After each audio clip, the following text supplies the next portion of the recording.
우리가 살아가는 동안 그 세상 속의 정치인들, 그리고 각자가 일하는 직장이나 사업 관계에 있는 사람들, 또는 그 다양한 계층의 인간들의 그 삶의 모습과 그들의 태도로부터 종종 거짓과 위선, 탐심과 이기적인 권모 수수 등을 볼 때가 있습니다.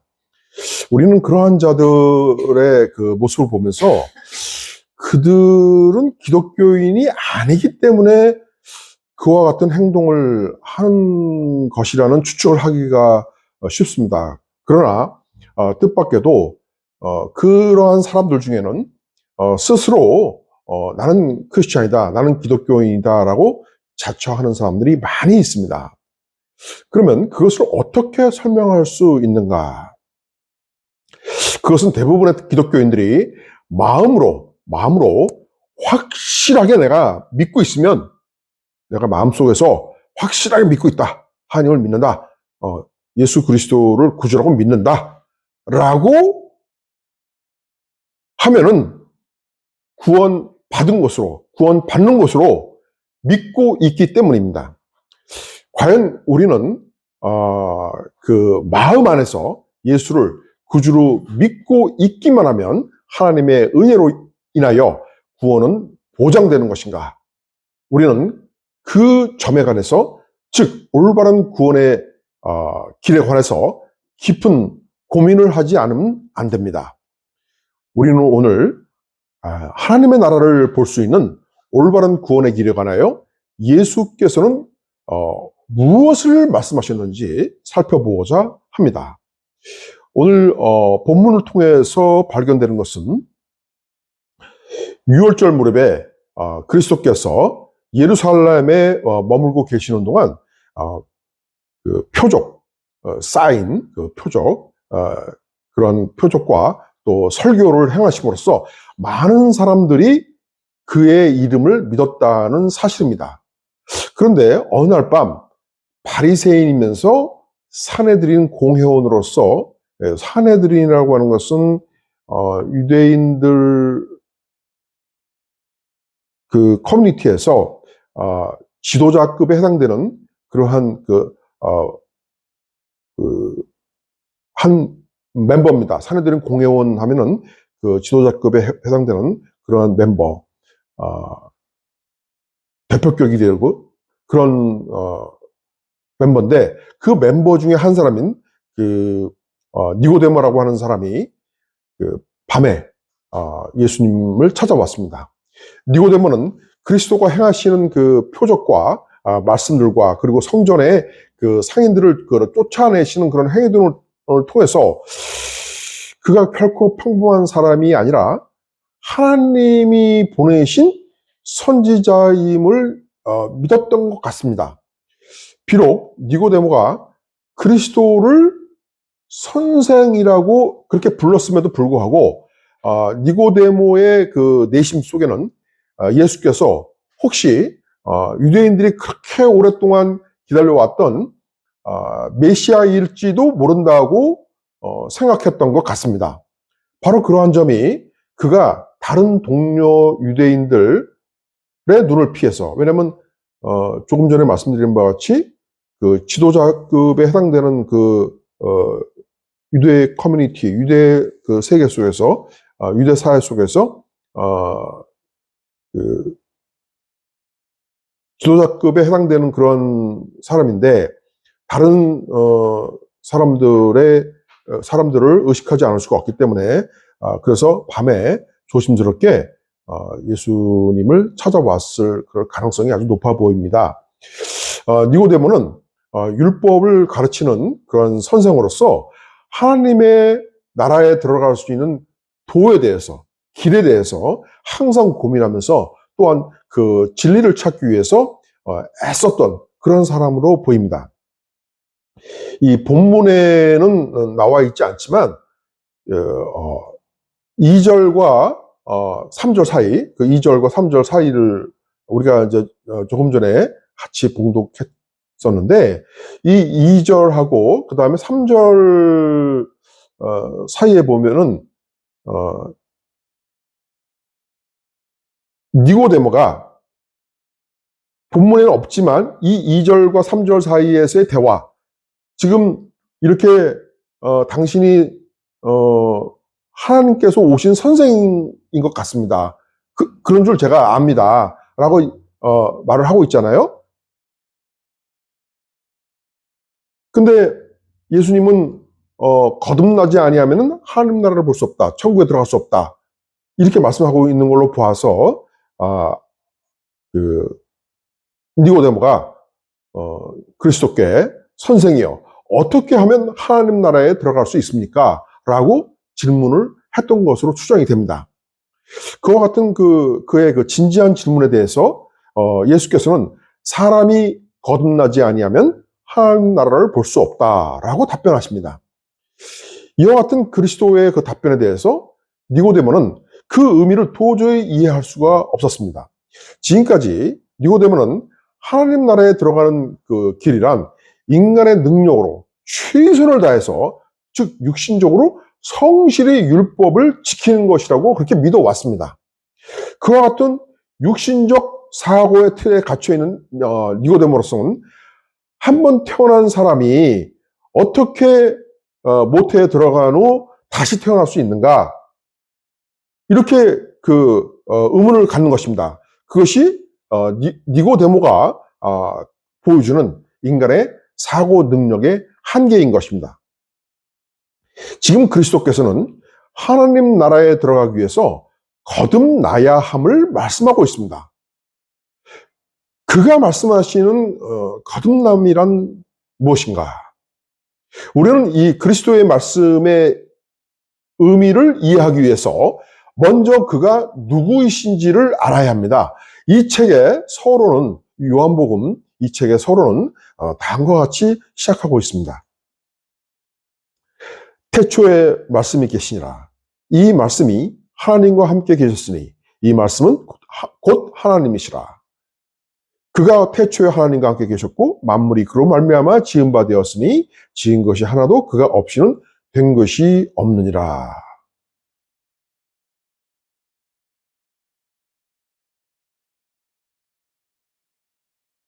그리고 14절로 넘어가겠습니다. 14절을 보시면은 14절에 말씀이 육신이 되어 우리 가운데 거하심에 우리가 그의 영광을 보니 아버지의 독생자의 영광이와 은혜와 진리가 충만하더라. 위에 우리가 방금 본 이 말씀은 태초에 하나님과 함께 계시는 그 말씀이라는 존재가 온 우주 만물을 창조하였고 그가 육신의 옷을 입고 이 땅에 오셨다는 것입니다. 말씀이라고 하는 존재가 계셨다는 겁니다. 추상명사임에도 불구하고 말씀이라는 어떤 존재가 계셨다는 거예요. 그 말씀하시는 거예요. 그 말씀이라고 하는 존재가 온 우주를 창조하신 존재인데 그가 곧 하나님이신데 그 하나님이신 우주 만물을 창조하신 그 존재가 육신을 입고 이 땅에 오셨다. 그 말씀을 하는 겁니다. 그는 하나님의 아들이시면서 동시에 창조주이시기도 합니다. 이 요한복음 이 책은 바로 그가 예수 그리스도이심을 증거하고 있습니다. 따라서 니고데모가 사용하는 언어가 율법 선생의 인간적인 그런 언어임에 반해서 예수께서 사용하는 언어는 창조주의 신적 언어인 것입니다. 그가 언급하신 그 거듭남이란 표현, 그 용어는 원어로는 겐나오 아노텐이라고 하는데요. 이 말을 겐나오 아노텐이라고 하는 그 말을 그대로 직역을 하면은 위에서 나타라는 뜻입니다. 근데 예수님께서는 이 표현을 이제 수동태를 사용해서 위로부터 태어나다 이렇게 표현을 하셨어요. 그래서 이 겐나오 아노텐에서 이 아노텐이라고 하는 겐나오는 동사고 아노텐이라고 하는 것은 부사인데요. 이 부사가 두 가지의 의미가 있습니다. 중요한 두 가지의 의미가 있는데, 하나는, 이 아노텐이라고 하는 단어가, 하나는 다시 또는 새롭게라는 뜻입니다. 그래서 겟나오 아노텐 하면은 다시 태어났다, 새롭게 태어났다, 이렇게 표현이 될 수가 있습니다. 근데 이 아노텐이라고 하는 용어가 또 다른 의미로 위에서 또는 위로부터의 그러한 뜻이 있습니다. 이 아노텐의 다양한 의미를 니고데모는 육신적인 관점으로만 생각함으로써 그것을 다시 태어나는 것으로만 이해했던 것입니다. 그러나 예수께서 의미하시는 말은 다시 새롭게 라는 그런 그 의미와 위로부터의 그러한 둘 다 의미를 담고 있는 그런 의미로 말씀을 하신 것입니다. 즉 그리스도의 말씀의 의미는 위로부터 다시 새롭게 태어나야 한다는 것이었습니다. 그리스도께서 말씀하시는 위로부터 다시 태어난다는 것은 무엇을 의미하는가? 유대인의 사고방식에 의하면 그것은 즉 하늘에 계신 하나님으로부터 태어나는 것을 의미합니다. 이와 관련해서 요한복음 1장 12절 13절에서요 그리스도께서 다음과 같이 말씀하고 있습니다. 영접하는 자, 곧 그 이름을 믿는 자들에게는 하나님의 자녀가 되는 권세를 주셨으니 이는 혈통으로나 육정으로나 사람의 뜻으로 나지 아니하고 오직 하나님께로부터 난 자들이니라. 이 구절들은 하나님께로부터 난 자들은 하나님의 자녀들이라고 말씀하고 있습니다. 하나님의 자녀들이란 하나님의 나라에 들어간 자들을 의미합니다. 그러므로 하나님께로부터 난 자들은 하나님의 나라에 들어간 자들입니다. 그것은 명백히 하나님의 나라에 들어간 자들은 하나님으로부터 난 자들이어야 한다는 것을 의미합니다. 그렇다면 우리로서는 과연 어떻게 자기가 하나님으로부터 난 자인지를 알 수 있는가? 그것은 첫째, 우리가 방금 전 1장 12절에서 살펴본 바와 같이 예수 그리스도를 믿는 자들만이 하나님께로부터 난 자들이 될 수 있습니다. 여기에서 믿는 자란 머릿속으로 또는 마음으로 믿는 것만을 가리키는 것이 아니라 예수 그리스도를 영접하는 자, 받아들이는 자를 의미합니다. 예수 그리스도를 영접하는 자란 예수를 자기 인생의 주로서, 왕으로서 인정하고 그의 통치를 받으면서 그에게 전적으로 의지하며 살겠다고 결단한 자를 가리키는 것입니다. 만일 자기가 그렇게 결단하고 그리스도께 의지하면서 살아가는 자라면 그는 하나님으로부터 난 자입니다. 즉 하나님의 자녀이며 또 하나님의 백성인 것입니다. 둘째는 창조주이신 하나님께서 그의 자녀가 된 자들에 대해서 특별한 사역을 하십니다. 이것을 위하여 시편 기자는 51편 10절에서 하나님의 백성으로서 또한 하나님의 자녀된 자로서 다음과 같이 간구하고 있습니다. 하나님이여 내 속에 정한 마음을 창조하시고 내 안에 정직한 영을 새롭게 하소서. 이 말씀을 조금 살펴보겠습니다. 여러분, 우리 그 한국어 성경에는요,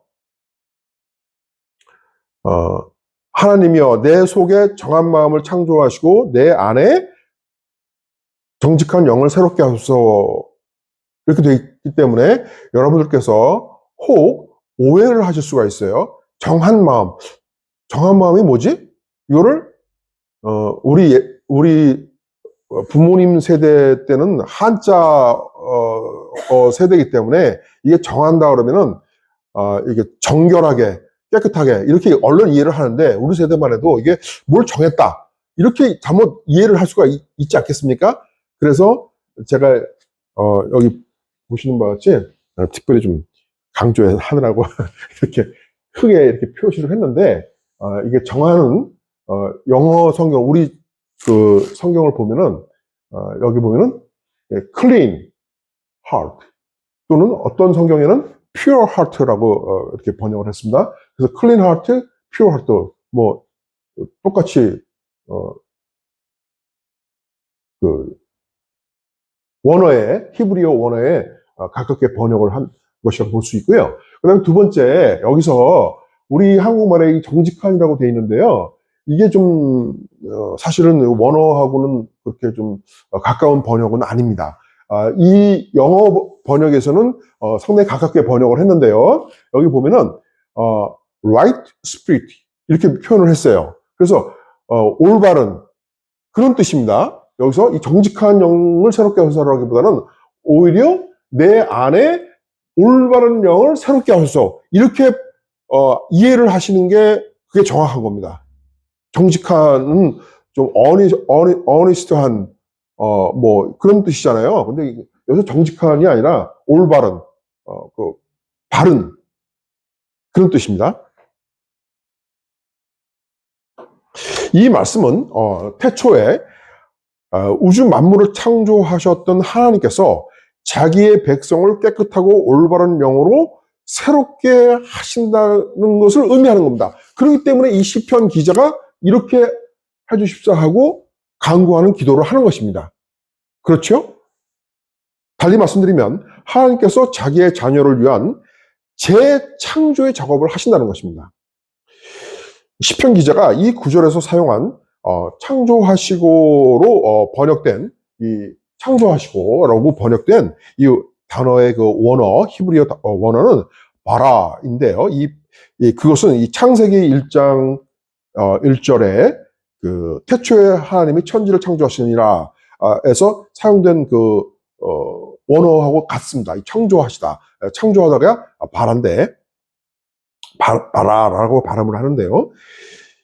이것은 그 이사야 65장 17절에 보라, 내가 새 하늘과 새 땅을 창조하나니 이것 전 것은 기억되거나 마음에 생각나지 아니할 것이라 라고 할 때 이 창조하다, 여기서도 같은 단어가 사용되었습니다. 이 말씀들은 전능하신 하나님께서는 전혀 아무것도 없는 무에서 유를 창조하실 뿐만 아니라 이미 창조된 것들조차 모든 것들을 100% 완전히 새롭게 하실 수 있다는 것을 의미합니다. 그렇죠? 우리가 방금 살펴본 바와 같이 오늘 본문의 3절, 이 본문의 3절에서 모든 만물을 지으신 예수 그리스도께서, 아까 1장 1절 우리가 살펴봤지만은 예수 그리스도께서 우주 만물을 창조하셨다고 했잖아요. 말씀인 존재신데 그 말씀인 존재가 육신을 입고 이 땅에 오심으로써 예수님이시잖아요. 이 예수 그리스도께서 사용하신 창조주이신 예수 그리스도께서 이 새로운 언약, 신약, 구약은 옛 언약, 신약은 새 언약, 이 새 언약인 이 신약 용어인 위에서부터 다시 태어남, 겐나오 아노텐이라고 그런 표현을 하셨는데, 그러한 신적 용어는 신적인 재창조를 의미하는 것입니다. 즉, 그것은 창조주이신 예수 그리스도께서 사용한 새로운 그 신약 용어인 것입니다. 또한 그것은 구약에서 창조의 의미로 사용된 그 용어인 바라라고 하는, 이 구약에서 사용되었던 그 바라라고 하는 그 용어와 맥락을 같이 하는 것입니다. 또한 5절은 신적 재창조에 대해서 그리스도께서 다음과 같은 두 가지의 구체적인 방법을 말씀하고 있습니다.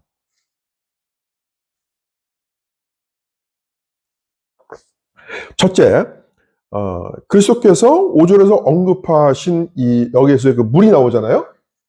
물과 성령으로 나지 않으면, 이 물이라는 그 죄사함을 얻기 위한 회개의 세례를 의미하는 것으로서 세례의 의식은 구약 시대로부터 예를 들면 출애굽기 30장 20절, 21절 한번 보시면요. 성전에 들어갈 때 반드시 그 물로 씻어야 된다는 거예요.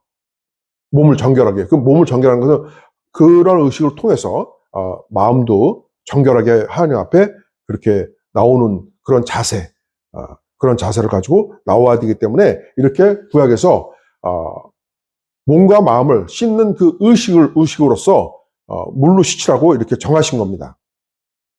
그래서 이렇게 출애굽기에서 언급된 바와 같이 죽음을 피하기 위해서 하나님께서 정하신 의식입니다.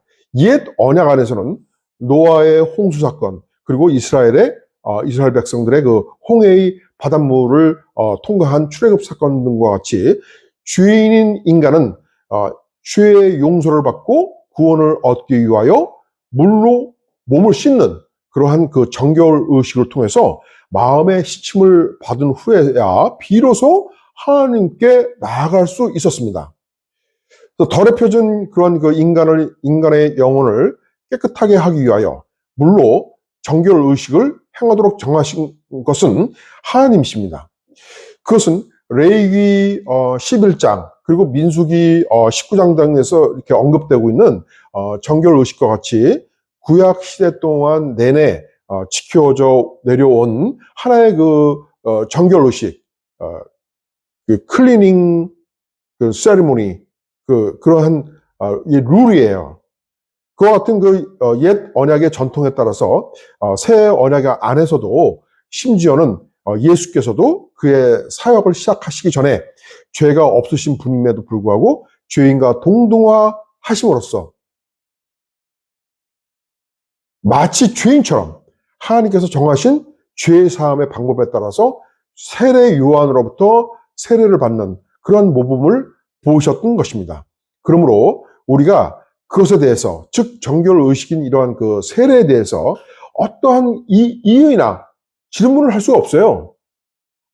그 정결 의식을 뭐 기름으로 하면 안 됩니까? 아니면 뭐 피로 하면 안 됩니까? 아니면 뭐 올리브 가지 그 잎사귀로 이렇게 탁탁탁 털면 안 됩니까? 이거 아니에요. 하나님이 이렇게 정하신 거예요. 정하셨으면 정하신다고 그럼 따라가야 되는 겁니다. 그렇죠? 구약에 그렇게 전통이 하나님의 명령에 의해서 그 전통대로 쭉 내려왔는데 신약에 와서도 하나님이신 예수 그리스도께서도 그 정결 의식을 사역을 시작하기에 앞서서 의식을 하셨다는 거예요. 그래서 우리는 단지 하나님의 그러한 그 정하신 방법을 따라서 해야 되는 것입니다. 왜 물과 성령으로 할 때 이 물로 해야 되느냐 하는 것이 이런 의미인 것입니다. 그다음에 두 번째, 그 하나님의 신적인 그 재창조 사역은 그의 택하신 백성들에게 그가 행하고 이루어 가실 그런 언약이기도 합니다. 하나님께서는 언젠가 이루실 그의 언약에 대해서 선지자 예레미야를 통해서 예레미야서 31장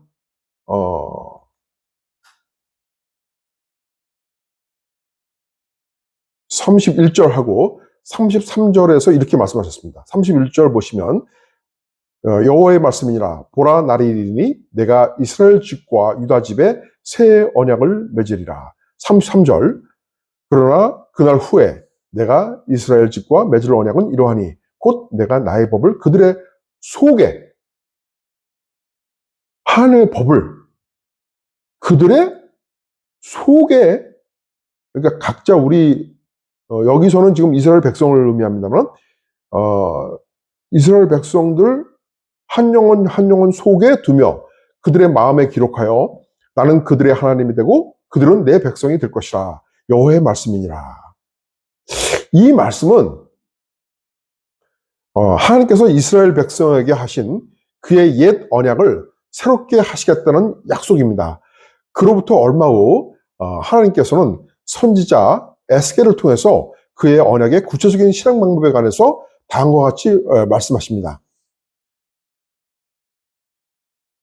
에스겔서 36장 24절서부터 27절을 보시면은 내가 너희를 여러 나라 가운데서 인도하여내고 여러 민족 가운데서 모아 데리고 고국 땅에 들어가서 맑은 물을 너에게 뿌려서 너희로 정결하게 하되 곧 너희 모든 더러운 곳에서와 모든 우상 숭배에서 너희를 정결하게 할 것이며 또 새 영을 너희 속에 두고 새 마음을 너희에게 주되 너희 육신에서 굳은 마음을 제거하고 부드러운 마음을 줄 것이며 또 내 영을 너희 속에 두어 너희로 내 율례를 행하게 하리니 너희가 내 규례를 지켜 행할지라. 이 말씀은 창조주이신 하나님께서 먼저 자기 백성들을 모으시고 즉 선택하신 후 그들로 하여금 하나님의 정하신 규범에 따라서 세례의 의식을 통해서 정결토록 하신다는 것입니다. 그 다음으로는 그들의 영을 새롭게 창조함으로써 그들의 완악하고 강팍한 그런 마음을 변화시키고 마침내 그들로 하여금 온유하고 겸손한 태도로 하나님께 순종토록 하시겠다는 것입니다. 그것은 하나님의 초자연적인 창조 행위를 가리킵니다. 이와 같은 신적인 그 창조 행위가 시작의 백성들에게 성취될 것을 약속하신 언약이 바로 본문의 5절 말씀입니다. 이 5절에서 8절까지의 예수 그리스도께서 니고데모에게 하신 그 말씀이 의미하는 바는 아무 그 쓸모없는 자에 불과한 그러한 그 주인을 새롭게 하는 하나님의 신적 창조 행위를 통해서 물과 성령에 의해서 즉 성령의 역사하심에 의해서 다시 태어나게 하심으로써 그를 하나님 나라에 들어가게 하시겠다고 하는 그런 약속인 것입니다. 따라서 거듭남이란 복음을 들은 주인이 인간이 자기의 선한 마음에 의해서 스스로 결단함으로써 발생되는 것이 아닙니다. 즉 자기가 원래 착한 사람이라서 하나님을 믿고 예수 그리스도를 영접하는 것이 아니라는 것입니다. 인간은 본질적으로 죄인이기 때문에 자기 스스로 하나님을 선택하고 예수 그리스도를 영접함으로써 마침내 거듭나는 그와 같은 선을 행할 수 있는 능력이 없습니다.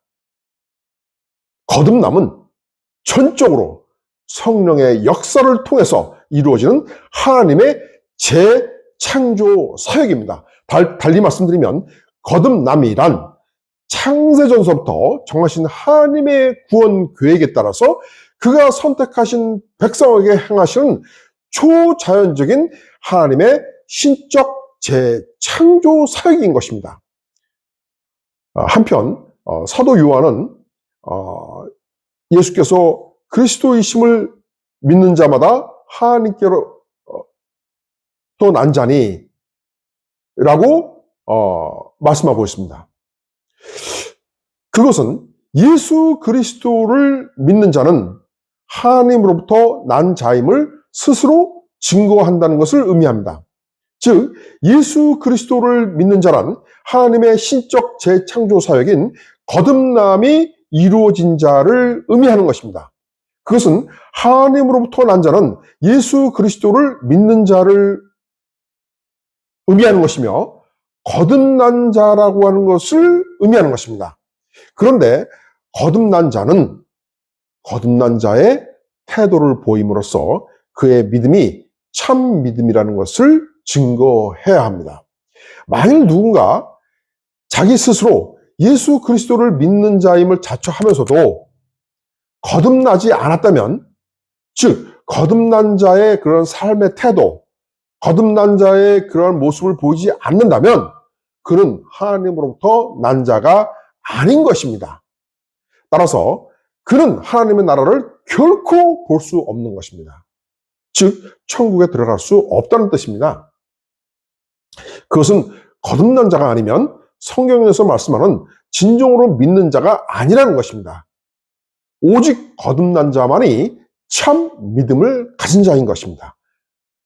그렇다면 하나님으로부터 난 자로서 거듭난 믿음을 가진 자는 어떻게 거듭난 자로서 그의 그 증거를 나타내는가? 이 책을 기록한 사도 요한은 그 질문에 대해서 다음과 같이 말씀하고 있습니다. 진리를 좇는 자는 빛으로 오라니 이는 그 행위가 하나님 안에서 행한 것임을 나타내려 함이라 하시니라. 이 말씀에서 빛은 그리스도를 가리킵니다.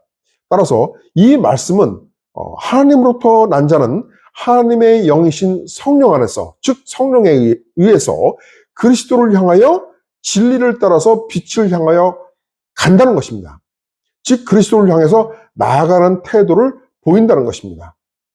또한 진리란 그리스도께서 이 요한복음의 14장 6절에서 내가 곧 길이요 진리요 생명이라고 말씀하셨으므로 이 진리가 곧 생명인데 요한복음 6장 63절에서 내가 너희에게 이른 말은 여기서 내가 너희에게 이른 말씀은 영이요 생명이라 라고 말씀하셨으므로 이 생명은 그리스도의 영이요 그리스도의 말씀입니다. 그것은 생명이신 그리스도의 영이 곧 그리스도의 말씀이며 진리임을 의미하는 것입니다. 동시에 바로 그 진리이신 그리스도의 말씀은 1장 1절과 4절 그리고 9절에서 말씀하는 바와 같이 빛을 의미합니다. 따라서 거듭난 자는 하나님으로부터 난 자로서 진리이신 그리스도의 말씀을 따라 빛을 향해 가는 자입니다.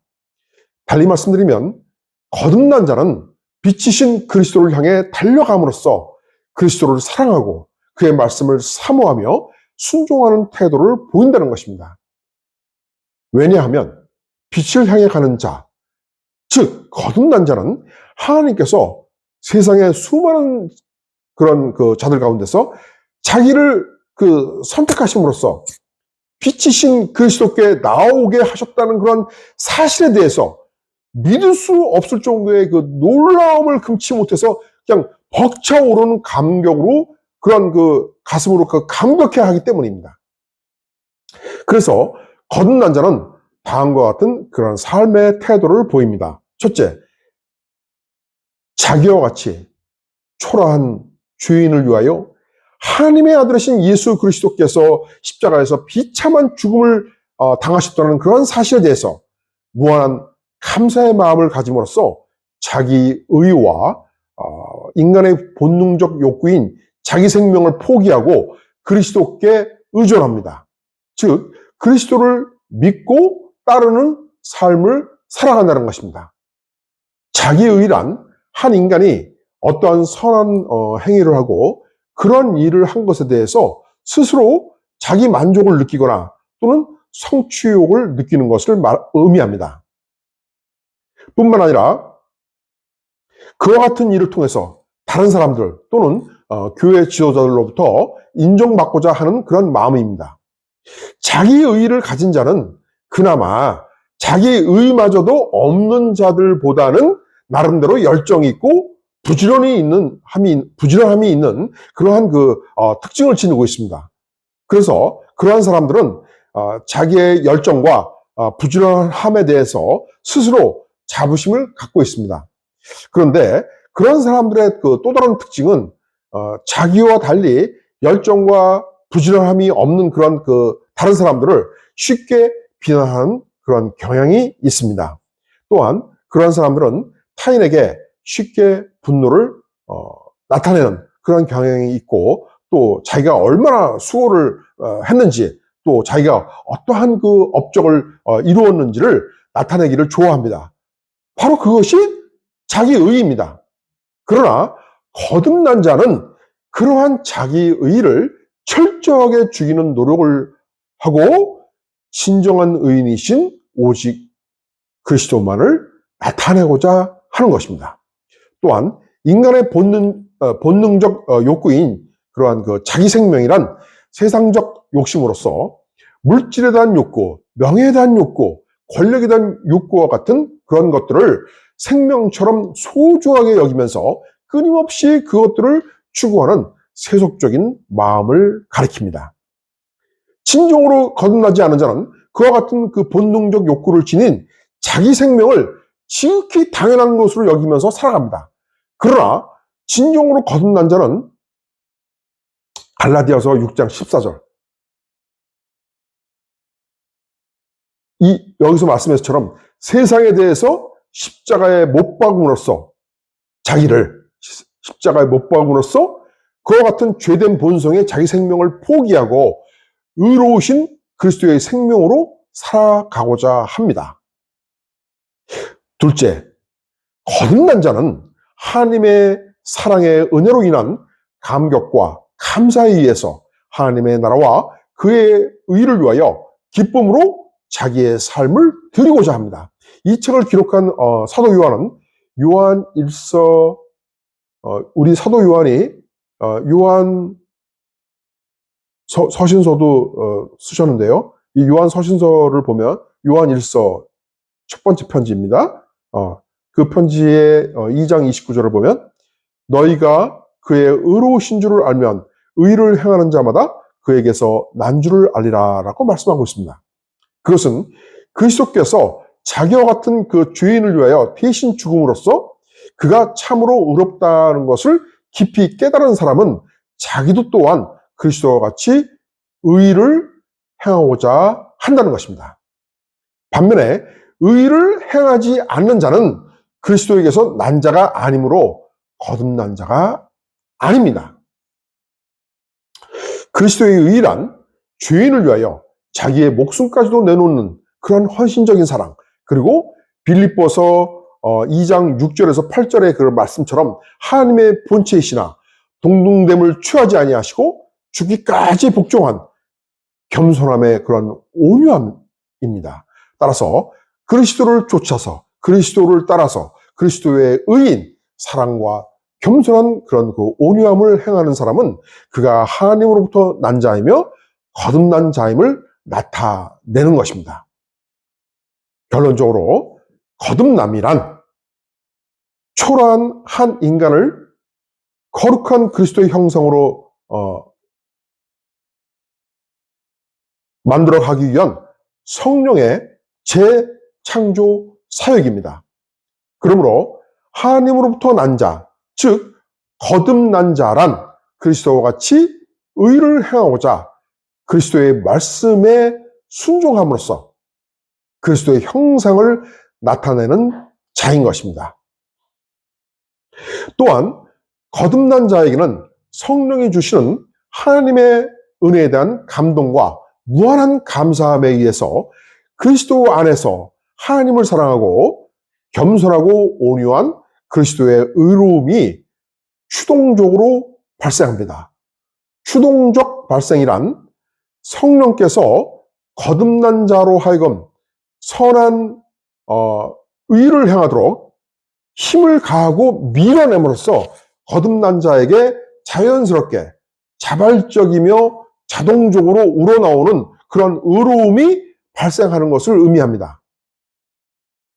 달리 말씀드리면 하나님의 은혜에 대한 감동과 감사함으로부터 샘솟듯이 생성되는 자발적인 하나님의 사랑과 그 하나님에 대한 사랑과 그다음에 그 겸손한 온유함의 그런 의로운 행위가 거듭난 자의 삶에서 역동적으로 나타나는 것입니다. 거듭난 자가 성령의 재창조 사역에 의해서 하나님 안에서 그리스도의 형상을 나타내는 삶, 그리스도를 초상화하는 삶이 바로 거듭남의 증거인 것입니다. 예수 그리스도를 믿고 거듭난 성도 여러분, 우리 모두가 예수 그리스도를 믿을 뿐만 아니라 하나님과 그리스도의 사랑에 감동 감화되어서 그리스도의 의인 사랑과 겸손의 온유함을 행함으로써 그것이 하나님 안에서 행하는 것으로서 자기가 거듭난 자임을 증거하시길 바랍니다. 그것은 예수 그리스도를 믿음으로 말미암아 그리스도의 말씀에 순종해서 그의 형상을 닮아가는 것입니다. 예비교회 성도인 우리 모두가 그리스도의 형상을 초상화함으로써 거듭남의 증거를 드러내는 삶을 살아가기를 소망합니다. 그렇게 함으로써 미래에 언젠가 주님 다시 오실 그때 또한 현재 우리의 삶 속에서 하나님의 나라에 들어가는 기쁨을 누릴 수 있기를 주의 이름으로 축원합니다.